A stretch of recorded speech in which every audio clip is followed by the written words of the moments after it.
phase, or there is a phase where you may overlook it, or you may simply not even realize it until it's potentially too late. Some of us seek help or have sought help for mental illness. Others have not. The way that I have coped in the past with mental illness is I go to the gym, I exercise, I work out, I meditate, I pray, I go for long walks, I walk in the park, I keep myself busy and occupied and focused. A stress reliever for me is cooking. I love cooking. You can find me in the kitchen 99% of the time, cooking, preparing, experimenting. It's just the way that I cope with life. I mean, it's a great pastime for me. It's a hobby for me, and I love it. I enjoy it. I never tire of cooking. Another way I deal with coping with mental illness is reading, focusing on tasks or multiple tasks at a time. People tend to cope with mental illness in various ways. As long as you are coping with it productively, it's okay. So I'm here to tell you, those that are suffering from mental illness, those that are cognizant of the fact that you have mental illness, don't be ashamed. Deal with it. Seek help for it. Seek and search for support system, supportive people, positive people, life coaches, mentors. Find a big brother, a big sister, someone that you respect, that you love, that you admire, that you will listen to. Because we all need someone. There was a song, Lean on Me, Lean on Me. And the lyrics are so phenomenal. Lean on me. When you're not strong, I'll be your strength. I'll help you carry on. That's what we need, a shoulder to lean on. We need a listening ear. We need a hand that will lift us up. Sometimes people need someone in their life to carry them. Les Brown taught me that if you get knocked down and you can look up, get up. Denzel Washington taught me, if you get knocked down 7 times, get up 8. It's the same with mental illness. You may get knocked down. Life might knock you down. You might feel that life isn't treating you fair, that you've got a raw deal, and that may be true. We all suffer from certain things in certain periods of times in our lives. You know, God will bring people in our lives for a reason, a season, or a lifetime. And it's up to us whether we realize the beauty and the blessing in that, or whether we push them away. Life has a tendency of teaching us lessons and strengthening us. There's a saying that what does not kill you only makes you stronger. And if it doesn't kill you, then ultimately you will become stronger, because you will hopefully learn from those life lessons. Or history, as you all know, has a tendency of what? Repeating itself. Correct. With no further ado, I am going to our first caller on the line. For those that are just tuning in to our show again. So our first caller goes by the name Queen Kayla. So we will bring Queen Kayla on the line right now. Queen Kayla, welcome to the show. Thank you for calling in. Thank you for having me. It's a pleasure to be here. It's a pleasure to have you on the show. What brings you to our show today?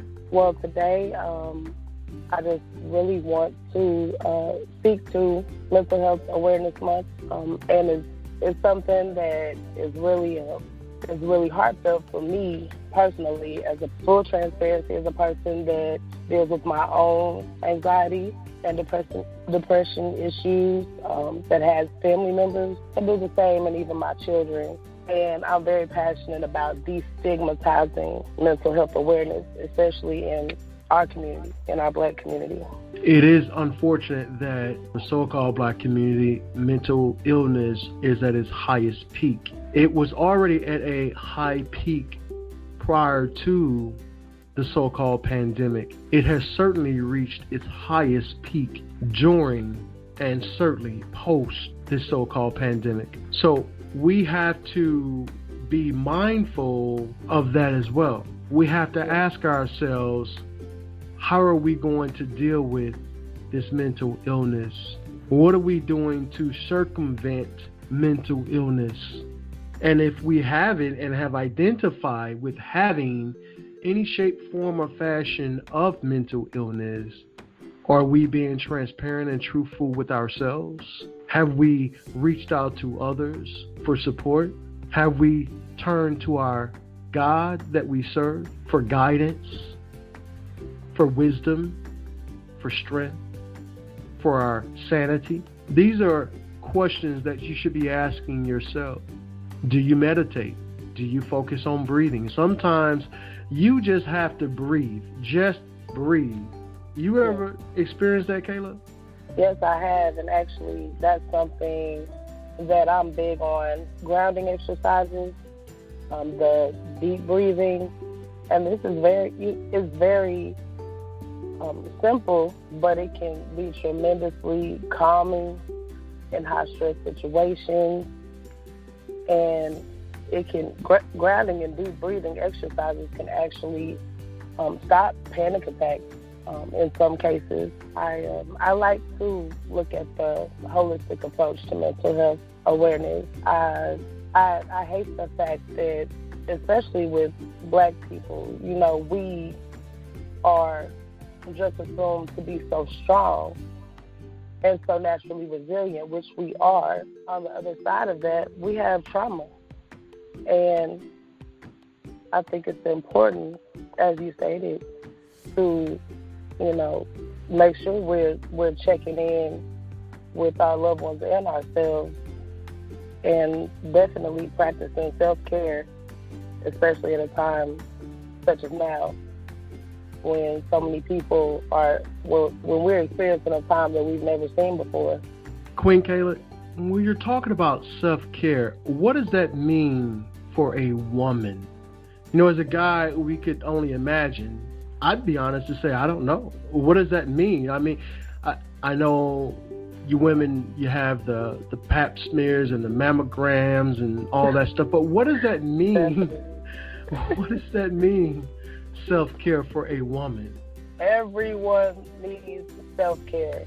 And self-care is something that is largely overlooked. Some of it is kind of appears to be superficial, but when I say self-care, I like to use self-care in the place, actually, of terms such as, like, treatment. You know what I mean? And now, don't get me wrong, there are clinical, treatments for mental health, but there are also therapies, like natural therapies, and self-care. Just like earlier when you were stating that you personally exercise sometimes when you feel down, exercise actually naturally produces the endorphins, the feel-good hormones. So that's going to naturally raise your vibration and put you in a better mood a lot of times. And when I say, speaking to self-care, we all have to do things. Everybody needs something different to get up and function during the course of a day. I'm sure we'll agree on that. For me, that's self-care. It could be your morning routine. Do you wake up? Do you meditate? Do you pray? Do you hydrate yourself in the morning? Do you, eat a nutritional breakfast in the morning, or eat healthy just in general? Are your grooming, your personal hygiene regimen and specifically for a woman? And I'm sure for men too, I think we all feel better when we look at it to ourselves, There was a song, I look like money, I smell like money. Yes. Yes, we stay we have so to fresh and so clean. Right. And it might be for a woman it might be something superficial seemingly, as the term I've heard before is resale therapy. Sometimes I like to, especially if I feel like I'm celebrating a personal goal or success, treat myself to something. Because me personally, I have a lot of people I'm responsible for. So it's natural, and I think it's for most women, it's very natural to put yourself at the bottom of that priority list in terms of your health. And, our health is our mind, body, and soul. So when any one of the three are out of line, it's detrimental to us, and then it spills over into the people we care for. We can't be, it's hard to function when you're operating at a lower level because your own personal mental health is, you're stressed, or you're not, or you're malnourished, or you're dehydrated, you know what I mean? Or your rest broken. And believe it or not, a big portion of this self-care component is getting proper rest and hydration. You have to stay hydrated. You have to get you some rest. That's important. Mental Health Awareness Month has been observed in May in the United States since 1949. I didn't know that. I had no idea that mental health awareness had been observed in the United States since 1949. And this month is, like I stated, this is Mental Health Awareness Month. We have to be cognizant of the fact that where we are. Here's a few resources for those of you that are interested in doing further research on mental health. If you could go to mentalhealth.gov, mentalhealth.gov. There's another website you could go to as well for mental health awareness. That's www. I don't know if you pronounce it NAMI or NAMI, NAMI.org. I don't get any endorsements for any of this dealing with mental health and mental health awareness. And if you find yourself on these sites, checking them out, please let us know what you were able to find for yourself and how you are coping and dealing with mental illness. How you doing today? I'm great. I am great. It's a cloudy day here, but on days like these, I just do a little, extra meditation and whatnot to keep my mood and keep myself in a good place. I would like to add, those resources are awesome. I would like to add that, just in case anyone listening is, struggling to make a decision, to make a step to attend to their mental health, or maybe they don't want to look at it as, don't look at it as something is wrong with you necessarily. We have to stop looking at it from a wrong or right perspective, I feel like, to break down that stigma. It's more of everyone's normal is different. That's what I teach my children. What a person with a thyroid disorder needs a supplement every day. A person with sleep apnea would use a CPAP machine. It's no different for someone taking a supplement to elevate their mood. If that's what they feel like they need to do, or if they feel like they need a therapist to process past traumas. And we have to know that, unattended mental health definitely manifests itself in other places, and it can steal your purpose, it can steal your productivity, it can steal your quality of life.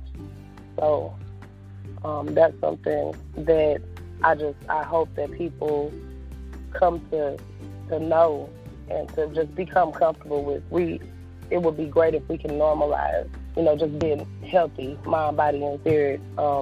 And also, at a time like now, things that I'm personally doing, I journal. I find journaling to be a great alternative to venting to others, especially at a time like now when everybody is, kind of experiencing their own situations and obstacles.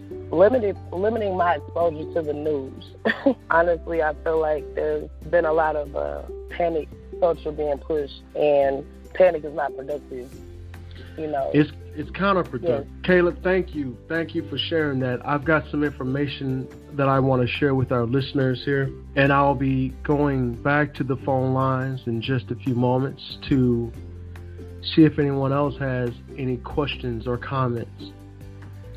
I'm going to share some remedies for you guys, some other remedies that I think you might find beneficial to you. When we're talking about mental illness, and this is Mental Health Awareness Month, herbs, Some of you take